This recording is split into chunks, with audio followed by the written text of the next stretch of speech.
My name is Lissette Ryan, and I want you to imagine a moment. If you had to always tell the truth, no matter what, you are incapable of lying. It could lead to maybe some awkward situations, maybe. Unless it was also accompanied with the gift of gab, and you were an amazing poet, and perhaps had the gift of prophecy, and a harp made by the fairies in Faerie Realm. I know. But there was a man named Thomas who lived in the 13th century in Scotland. And Thomas, his full name was True Thomas the Rhymer, and he was laird of a castle, and he was just an all-around pretty great guy. And he came back from what he said was an experience with the Fae, and met the Queen of the Fae. And this is the story of her, the Queen of the Fae, when she met True Thomas the Rhymer.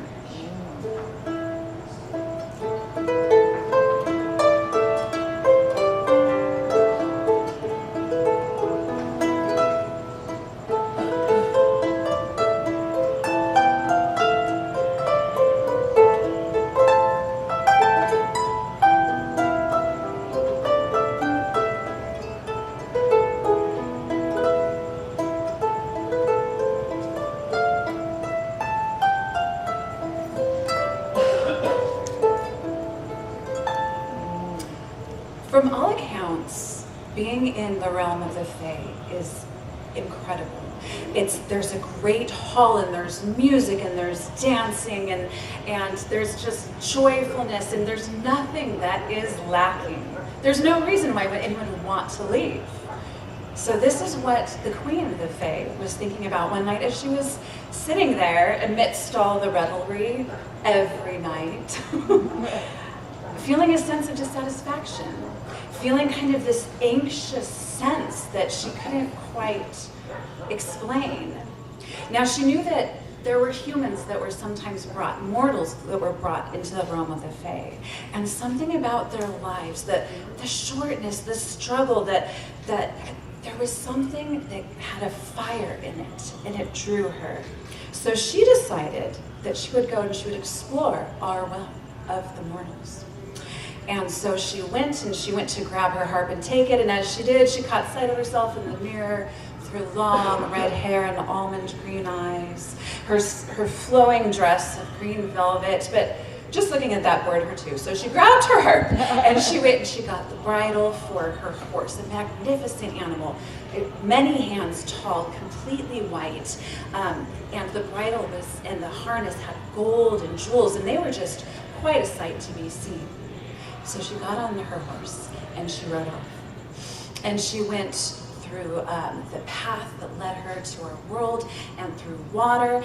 And as she came, she felt a little different. And she looked down at her hands, which had always been so smooth and beautiful. And she noticed there were wrinkles that hadn't been there. And there were spots that she wasn't quite familiar with in her hair.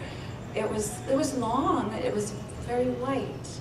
And she felt herself hunched over, and she thought, this is not who I feel. This is not my true self, but something about the time and the realm of the Fae moves differently. So here in our world, it had almost caught up with her. But that not being her true self, she took out her harp. She would have none of this. And she started playing. And the magic came and took her back to her true self, and she turned, and she saw quite a handsome young lad over there. And he was noticing her, to be sure, and he was looking at her openly, and just his jaw may have literally been dropping. And he came up to her, and he said, he had this sight of her and the horse and the magnificence. He dropped to a knee, and he said, "Mary, Mother Mary, Queen of Heaven." And she sort of smiled. He doesn't know what he's getting into. And she shook her head, and she said, "No, my dear, I am Queen of the Fae." And he'd heard of the Fae, and he involuntarily took a step back, because they are not someone to be trifled with, and you never quite know what you're going to get. But her beauty enticed him, and he took a step forward, and he said, "I am Thomas, and I would like nothing more than to kiss you. And she couldn't remember ever having been talked to like that. And so she sort of smiled, and she got down off her horse, and they embraced. And she did kiss him. And it started very tenderly, and then a little less so. And she got so wrapped up in the feelings and the fire that had started burning inside her that the magic sort of faded. And she returned to her true, false self. And he saw her, and he was sort of startled, and he gave her a look. And that look, she couldn't forget that look. And how dare this mortal judge me? And she was hurt, because she had these feelings, and she didn't want them to go away, but looking at his face. And she said to him, well, you've kissed me, and now I have power over you, my dear, and you must come with me to the land of the Fae for 7 years. And Thomas is like, 7 years, that's pretty much a quarter of my whole entire life that I'm gonna have to spend up there again. And the queen didn't actually know if she had power over him or if there was the power in the kiss, but he believed her, and that's pretty much binding enough for a contract. And so he willingly took the robe around himself, and he followed her. And they went into the water, not quite deep enough to be covered, but it seemed like they were traveling for so long.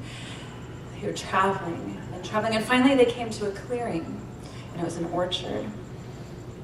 And they walked, and he saw this golden apple, the smell. They had been traveling so long, and he was so hungry, and he reached to grab the apple, and she said, no, don't grab that. If you eat anything here, you'll have to remain forever. And she looked around, and she grabbed a small purple fruit, and she gave it to him. And she said, here, eat this. I know you're hungry. And he sort of looked at her kind of skeptically, but he saw in her eyes, he saw the truth and the kindness, and he did. He ate the fruit. And they traveled a bit further, and she said, Thomas, come, put your head on my knee. She was on the horse. You will see. He didn't know what to make of this. But he went, and he did, and he rested his head. And when he opened his eyes, he saw 3 paths ahead of them. And one of them, she pointed to, and she said, that is the broad, easy path. Many travel on that one, but it leads to a bad place. And next to it, a small, narrow, steep path with brambles. Few attempt this. The ones that do are seeking the good place, but even fewer make it. But, and she stroked his head, if you look at the third path veers in between fern and between glade, and the light filters in with mystery. And that is where we are going, the land of the Fae. It's neither good nor bad. It just is.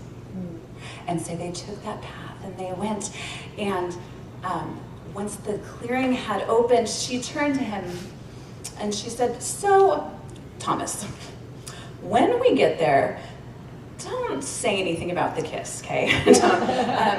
And maybe don't mention that you were kind of resting on my leg. You know what? Just don't say anything, okay? I'll tell them that you're from some place you don't understand the language, and we'll be okay, because I could get in trouble for bringing you here. And that would not be good for either of us. And so with this, he agreed to hold his peace for the time. And so they entered the mound.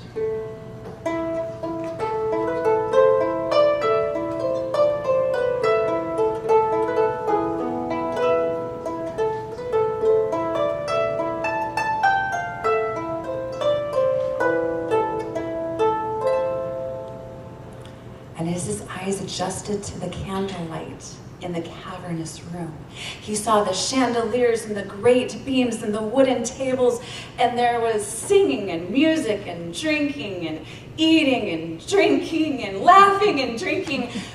There's a fair amount of drinking going on in this room, but everyone was very happy, and they were of such beauty, and he noticed that the queen next to him had returned to her former glory. She looked at home. And he looked at himself, and even he was in fine raiment. He had this beautiful brocade and silk on himself. And there was great rejoicing that the queen had returned. They loved her so much. And they tried to talk to him, and again, he just kind of acted like he didn't understand what they were saying, and he sunk into the background where he just waited and he watched. And for 3 days this went on, and finally the queen came up to him and she took his hand and said, "Thomas, you're free." And he looked at her quizzically. She said, "You can go." And he said, "What about the 7 years?" And she said, "Well, time doesn't move the same way here in the land of the Fae. And in your time, it has been 7 years, and you're free to go." And he looked at her face, not wanting to go, and he said that, "But can I just stay?" And she said, "No, there's a spirit who comes every so often into our realm and takes someone. And you have such a good spirit. I'm really scared it's going to be you. I know it will be, and you need to leave." And so he realized the truth of this, and he said, "Oh, okay, but can I have something to remember you by?"